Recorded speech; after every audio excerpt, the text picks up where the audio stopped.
Oi gente, tudo bem? Sejam bem-vindos aqui ao canal Conversa do PH. Nesta terça-feira à tarde, o tema da nossa conversa de hoje é a nova variante mutante do coronavírus identificada lá no Reino Unido e que já chegou aqui no Brasil.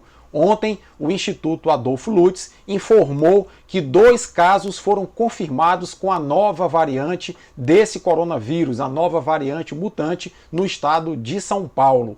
Eu vou fazer nesse vídeo uma série de perguntas e respostas para tirar as tuas dúvidas sobre esse tema. Eu sou o Paulo Henrique, biólogo e dentista, mestre e doutor em microbiologia e imunologia e professor universitário. E você que está passando aqui pelo canal, eu te convido a se inscrever no nosso canal e ajudar a propagar notícias de base científica, informações de base científica, nesse momento em que as pessoas estão em busca de informações sobre o coronavírus e sobre a Covid-19. Pois é, gente, essa nova variante mutante do coronavírus é uma dentre muitas já identificada pelo mundo afora.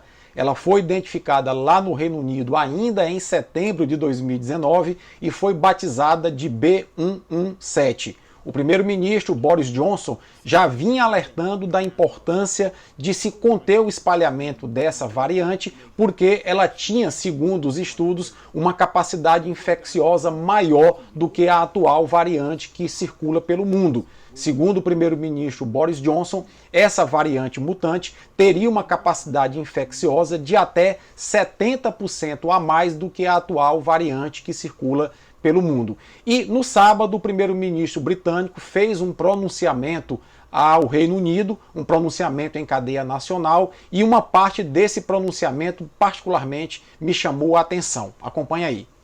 But we now have a new variant of the virus, and it's been both frustrating and alarming to see the speed with which the new variant is spreading. Pois é, gente, em particular essa parte do discurso ou do pronunciamento do Boris Johnson me chamou a atenção. Ele dizer que essa nova variante, lidar com essa nova variante, tem sido frustrante e alarmante.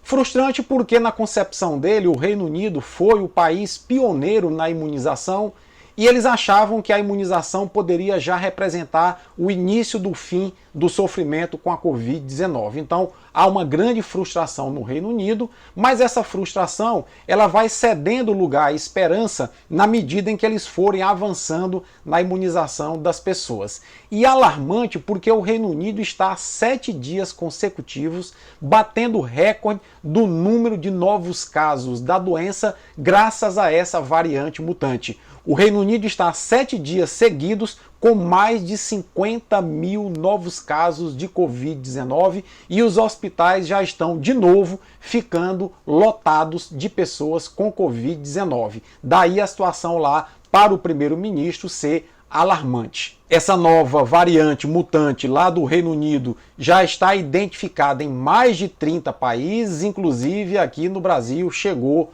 ao estado de São Paulo. Mas aí nesse cenário todo se cria uma grande expectativa, principalmente da população leiga, que não tem formação na área da saúde ou na área de microbiologia, acerca dessa variante mutante, o que será de nós, e muitas perguntas passam pela cabeça das pessoas nesse momento. E eu vou agora começar a fazer uma série de perguntas e respostas para tentar minimizar o impacto dessas dúvidas na mente de todos nós. Vamos aí à primeira.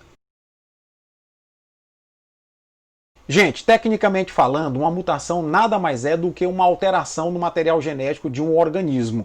Qualquer alteração que seja se caracteriza como uma mutação. Pode ser uma simples alteração de letrinhas no código genético, no DNA do organismo, ou até, em casos de organismos complexos como animais e vegetais, uma alteração no número de cromossomos da espécie. Isso é mutação.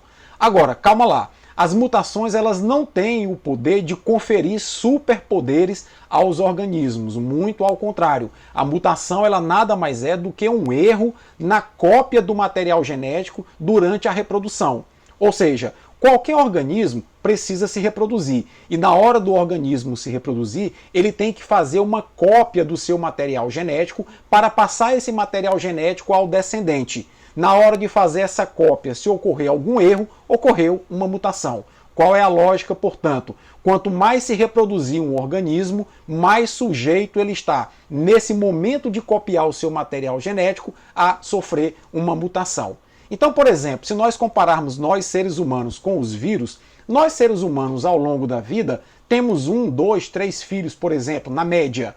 Então a probabilidade de acontecer uma mutação na espécie humana é relativamente pequena quando comparada a um organismo pequeno, como um vírus e uma bactéria, que se multiplicam milhares de vezes ao longo de 24 horas.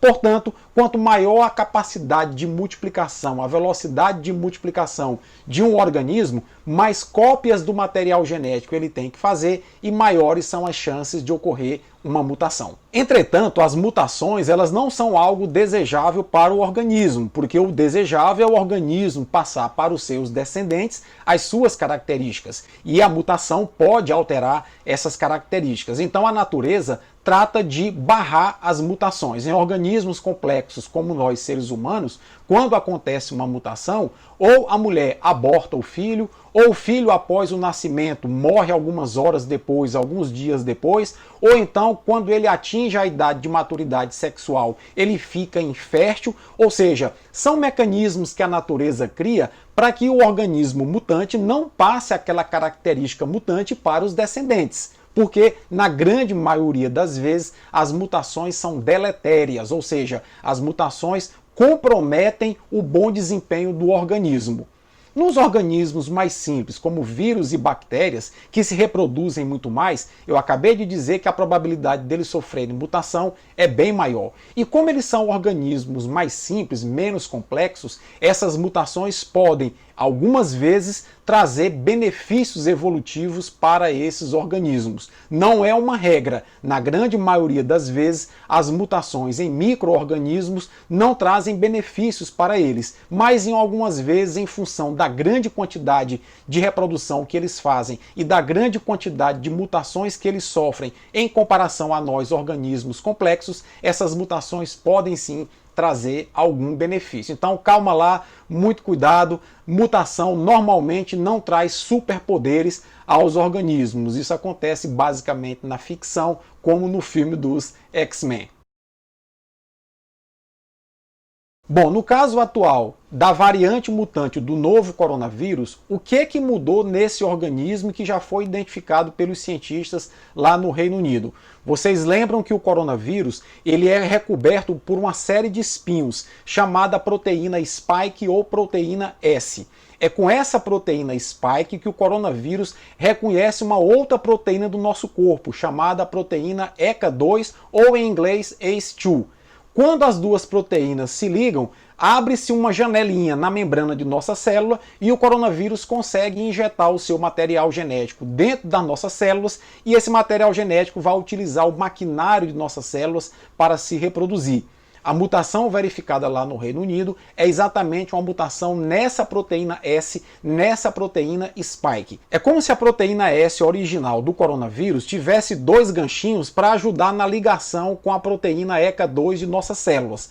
Com a mutação, essa proteína S do coronavírus passou a ter 4 ganchinhos e a ligação dela com a proteína ECA2 de nossas células ficou muito mais eficiente e a probabilidade de ligação ficou muito maior. Isso faz com que o vírus tenha uma maior facilidade de se ligar às células do nosso corpo e invada as nossas células do corpo com maior facilidade. Por isso que se diz lá no Reino Unido que a capacidade infecciosa dessa variedade mutante é em até 70% maior do que a variedade atual.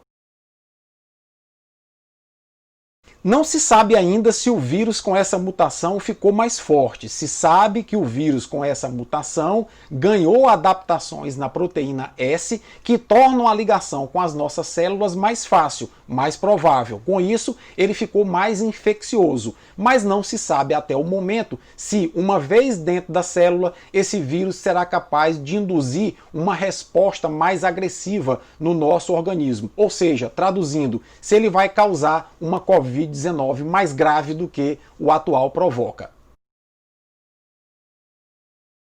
Todos os estudos até agora apontam para que essa mutação que aconteceu com essa variante nova lá no Reino Unido não deverá afetar a eficácia das vacinas que foram desenvolvidas. Essa dúvida aparece por quê? Porque as vacinas que foram desenvolvidas, elas foram desenvolvidas a partir exatamente da proteína S, para estimular o nosso sistema imunológico a produzir anticorpos para se ligar à proteína S do vírus e impedir que o vírus se ligue às nossas células, porque ele vai estar com a proteína S bloqueada pelos anticorpos. Bom, o que se sabe até agora é que nós somos capazes, o nosso sistema imunológico é capaz de produzir anticorpos que se ligam a várias partes da proteína S.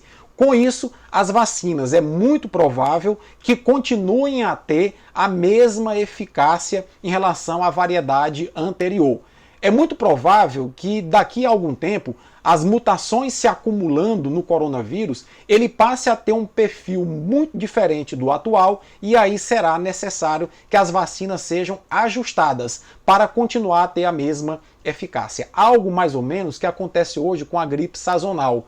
Devido à grande capacidade de mutação do H1N1, essas vacinas são ajustadas anualmente ou a cada 2 anos para manter o mesmo nível de eficácia. Nesse sentido, as vacinas da Pfizer e da Moderna, que são fabricadas a partir de RNA mensageiro, levarão muito mais vantagens em relação às outras vacinas, porque será muito mais fácil ajustar a sequência do RNA mensageiro, adaptando-o a nova variante ou nova variedade de coronavírus do que as demais vacinas. Essas vacinas, portanto, de mRNA são mais versáteis e deverão estar mais adequadas caso o coronavírus mantenha essa capacidade de mutação extraordinária que ele tem revelado ter. O certo é que para se acompanhar a capacidade de mutação desse coronavírus, é necessário sequenciar o seu material genético periodicamente a partir de amostras coletadas dos pacientes com diagnóstico positivo.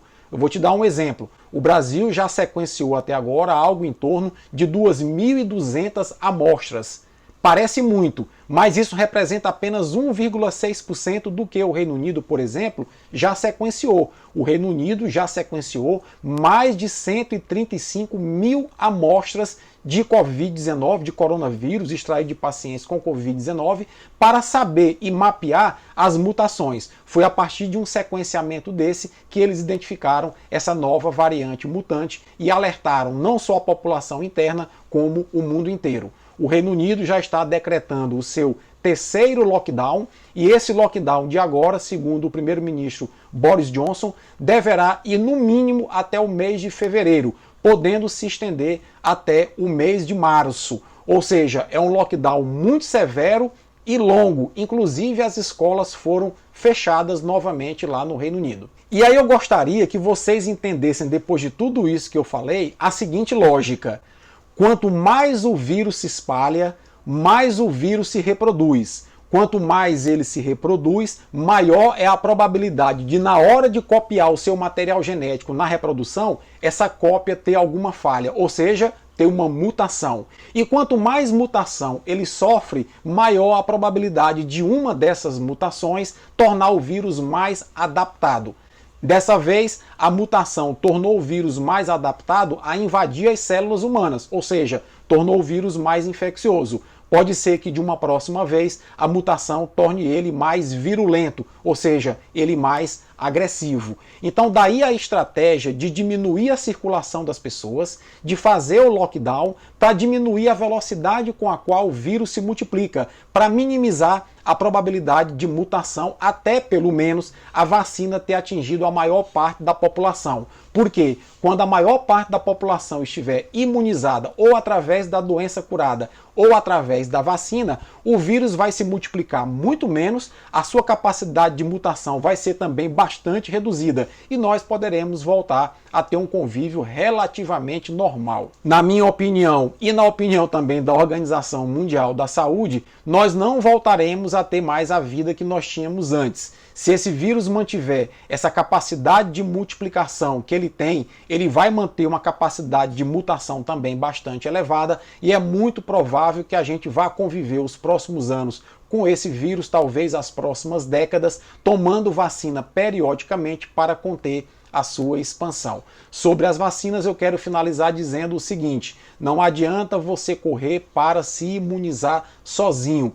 Vacina tem que ser universalizada. A estratégia de vacinação, ela é uma estratégia coletiva. De nada adianta os ricos, por exemplo, comprarem vacinas nas clínicas particulares para se imunizar e os pobres não terem acesso à vacina. Porque, baseado no que nós vimos nesse vídeo, se uma parte da população não tem acesso à vacina, ela não está imunizada e o vírus continua se multiplicando intensamente nessa parcela da população que não está imunizada. Com isso, o vírus continua a sofrer muita mutação e vai chegar um ponto em que essa quantidade de mutação no vírus se acumula e aquela vacina que estaria protegendo as pessoas mais ricas que pagaram para ter vacina não vai mais surtir efeito. Por isso que nós temos que pensar de forma coletiva. O coronavírus veio para impor à humanidade um pensamento de proteção coletivo, um pensamento de união, que infelizmente não entra na cabeça de todo mundo, muito menos